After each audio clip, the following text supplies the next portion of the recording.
Pour cette carte blanche, Citizen K est parti à la rencontre de Lou Ross, artiste peintre et véritable amoureux de la nature.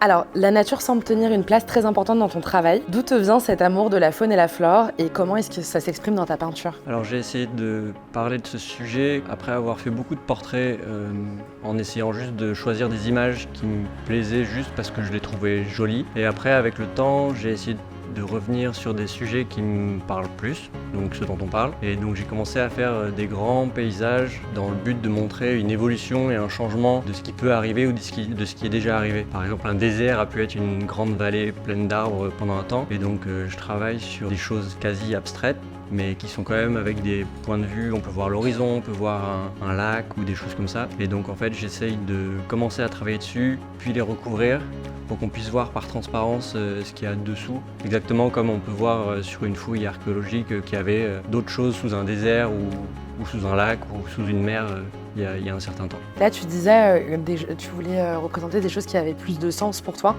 Pourquoi est-ce que ça a plus de sens pour toi que le portrait ? J'ai essayé de sensibiliser un peu les gens par rapport à ce qui nous entoure et à quel point on marche un peu sur la nature et l'environnement sans dégoûter les gens. Un peu de la même manière que par exemple pour un plat végétarien, je vais plutôt essayer de faire un très bon plat sans viande et que la personne va apprécier. Donc en fait j'ai essayé de rappeler à quel point la nature est exceptionnelle et à quel point il y a des couleurs assez sublimes. Et donc c'est pour ça que parfois les gens me disent que j'invente des couleurs intéressantes et en fait je suis là non, en fait je fais que reproduire ce que je vois à peu près. Après je fais différemment les choses par rapport à ce qu'on peut voir. Des fois la mer peut être complètement foncée ou autre et le ciel est très rarement bleu, mais j'essaye de reprendre des captures d'écran ou des photographies que je prends quand je me promène un peu. Et tu t'exprimes sur des médiums différents, donc on passe du figuratif à l'abstraction. En règle générale, comment est-ce que tu travailles, notamment technique, pour avoir les couleurs et l'aspect transparent ? Et comment s'expriment tes choix aussi plastiques ? Alors par rapport à la transparence, c'est une anecdote un peu marrante, c'est quand j'ai vraiment commencé il y a 19 ans, j'ai acheté la peinture la moins chère et en fait elle était très transparente. Et par exemple maintenant quand on me propose de la très bonne peinture, j'arrive presque pas à travailler avec parce que ça recouvre vraiment ce qu'il y a dessous. Donc ça c'est des choix qui se sont faits avec le temps par rapport à des choses très techniques. Après la figuration ou l'abstraction, par exemple sur un grand paysage, je peux vraiment aller sur quelque chose de limite abstrait.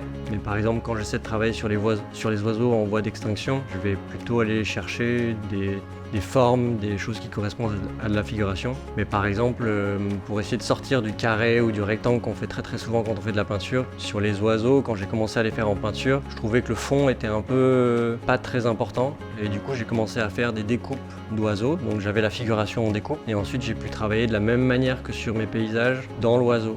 Donc en fait, j'avais déjà une base figurative. Ça me permettait d'avoir quelque chose qui ressemblait plus à mes paysages, pour néanmoins faire quelque chose qui ressemblait à un volatile, quoi, mais bon. Justement, par rapport aux découpes des oiseaux et au format de tes paysages, on a des toiles qui sont très très grandes, des toiles qui sont justement avec des découpes figuratives et des formats très petits. Est-ce que tu travailles ces différents formats de la même manière ou est-ce que tu t'adaptes aussi à ton format ? Le format des oiseaux quasi à échelle humaine, c'était pour rappeler un peu l'importance d'une vie, peu importe qu'elle soit animale ou humaine, et les mettre un peu à la même échelle quand on est face à un oiseau qui fait la même taille que nous. On comprend un peu plus l'importance, à mes yeux, d'une vie. Du coup, c'était pour mettre un peu en égalité le volume. Et après, les paysages, moi, ça me semblait vraiment surprenant de faire des tout petits paysages. Même s'il y en a des magnifiques, il y a des gens qui sont très très forts sur ce point-là.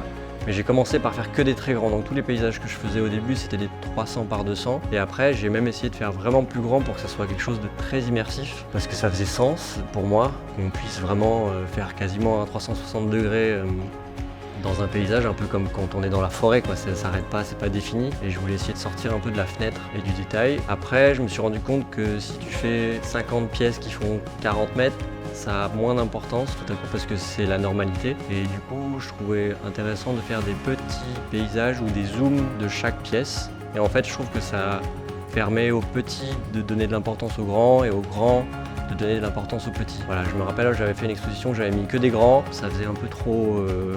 J'ai voulu faire du grand, alors que finalement le petit c'est aussi très très mignon et c'est d'autres détails. Donc je trouve que ça se marie bien.